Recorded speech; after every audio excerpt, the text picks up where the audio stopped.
À présent, souvenez-vous, dans l'animation que nous avons vue au début, il y avait, une fois que l'avion atteignait ici la fin de sa trajectoire, il y avait un point qui apparaissait. Il n'y a aucun point présent dans le fichier PSD, c'est un point que nous allons créer directement à l'intérieur d'After Effects. Alors, il existe une façon très simple de créer ce genre de choses, composée d'un remplissage et d'un contour, c'est d'utiliser ce qu'il s'appelle des calques de forme.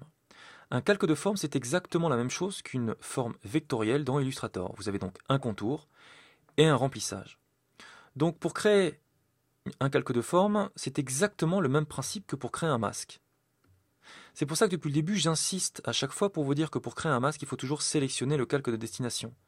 Si par contre, vous ne sélectionnez aucun calque comme ceci, vous n'êtes pas obligé de les verrouiller, hein, et que vous commencez à créer ce que vous pensez être un masque, regardez bien ce qu'il se passe. Vous allez commencer à créer une forme que vous pouvez évidemment fermer. Vous avez l'impression que c'est un masque, mais en réalité c'est une forme vectorielle, appelée donc calque de forme, qui dispose de propriétés pour le fond et de propriétés pour le contour, avec évidemment une certaine épaisseur. Donc vous avez ici un raccourci quand vous sélectionnez un calque de forme. Ici vous avez un raccourci qui vous affiche déjà plusieurs options. En réalité, vous doutez bien que vous aurez énormément d'options disponibles à l'intérieur de ce calque ici de forme.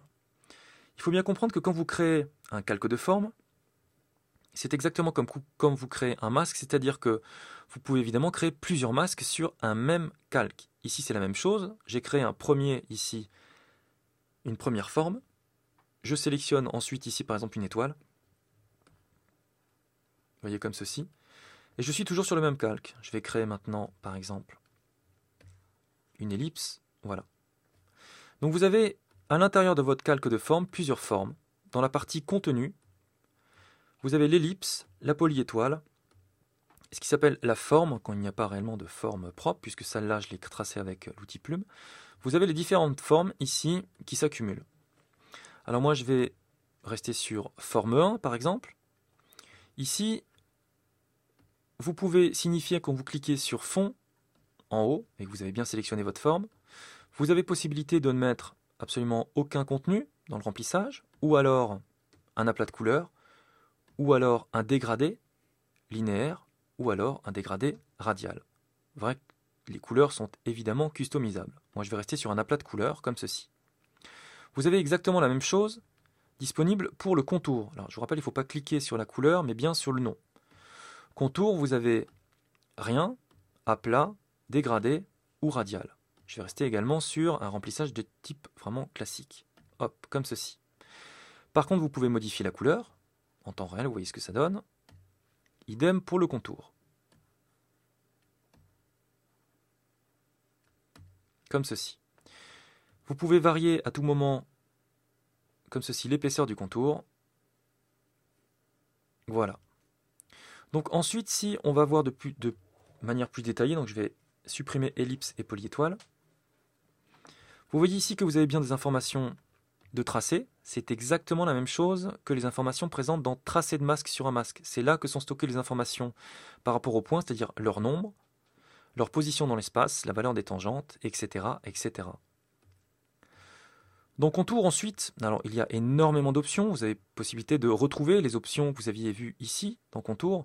Vous avez également les valeurs d'options, vous voyez en temps réel que ça affecte. C'est-à-dire que, je vous rappelle que tout ce que vous voyez en haut, ce sont des raccourcis vers des options qu'on retrouve évidemment ici, avec la largeur du contour, les extrémités, vous avez carré, arrondi, etc. Et vous avez parfaitement moyen, par exemple, de rajouter des tirets. Par exemple, si vous voulez un contour ici composé de tirets, vous pouvez rajouter ici, en cliquant sur plus, des tirets. Vous allez pouvoir gérer, je vais agrandir un peu ici pour qu'on voit les termes. Ici, la taille des tirets. Donc tout ça, ce sont des paramètres animables, évidemment. Vous avez vu le nombre de chronomètres qu'il y a, ça veut dire que c'est parfaitement animable. Vous avez aussi le décalage, ça c'est pas mal, vous voyez, comme ceci. Vous allez pouvoir créer des tonnes d'animations. Et si vous rajoutez des tirets, vous allez pouvoir gérer comme ceci, vous voyez, des contours de plus en plus graphiques, tout en gérant les décalages, les espaces, etc., etc. Donc à vous de vous amuser à toucher à ces options pour parvenir aux formes que vous voulez créer. Dans le remplissage, pareil, on retrouve les options d'opacité, les règles de remplissage. pareil, ça, on viendra dessus un petit peu plus tard quand on créera le reste. Les composites, quand on crée plusieurs formes, etc., etc. Et par contre, là c'est très important, vous avez des paramètres de transformation qui sont propres à chaque forme. C'est-à-dire que vous avez les paramètres de transformation du calque qui sert lui-même de support à plusieurs formes qui ont leurs propres paramètres de transformation. C'est-à-dire qu'à ce niveau-là, si je décide de réaliser ici une animation sur le paramètre échelle, vous voyez que cette variation d'échelle se fait par rapport au point d'ancrage du calque. Par contre, si je décide de jouer sur l'échelle de la forme elle-même, alors évidemment je l'ai modifié tout à l'heure. Je vais plutôt créer un cercle, vous allez voir. Ça va être beaucoup plus clair. Je crée un cercle comme ceci.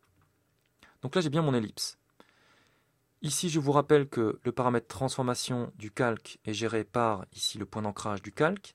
Si je vais dans l'ellipse, dans les paramètres de transformation ici, et que je touche à l'échelle, vous voyez ce qui se passe? En réalité, l'échelle s'anime par rapport au centre de la forme elle-même.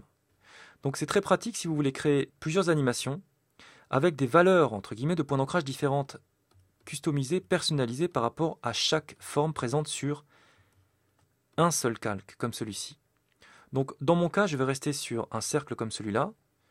Je vais mettre la couleur de contour en noir, comme ceci. Je vais augmenter un peu comme ça. Et ensuite, ça marche comme un masque. Vous pouvez parfaitement jouer comme ceci. Ou ensuite aller sur les valeurs de tracé d'ellipse. Vous avez plusieurs possibilités pour modifier comme ceci les formes. Ça marche de la même manière. Alors là, je l'ai dupliqué.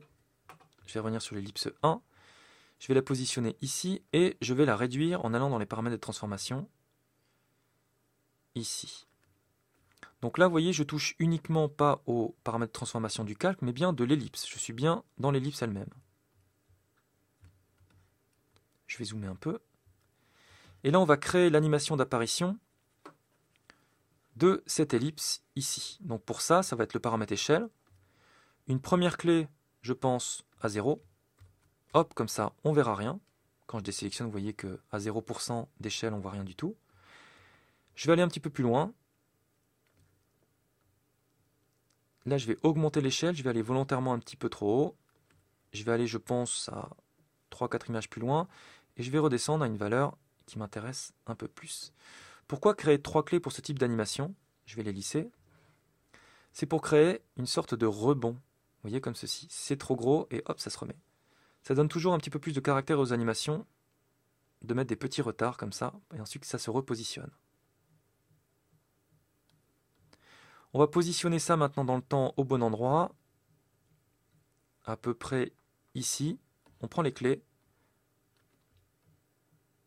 et vous avez bien le point qui se crée. On va juste le déplacer un peu pour que tout s'enchaîne assez rapidement. Voilà, comme ça. Alors on va dézoomer.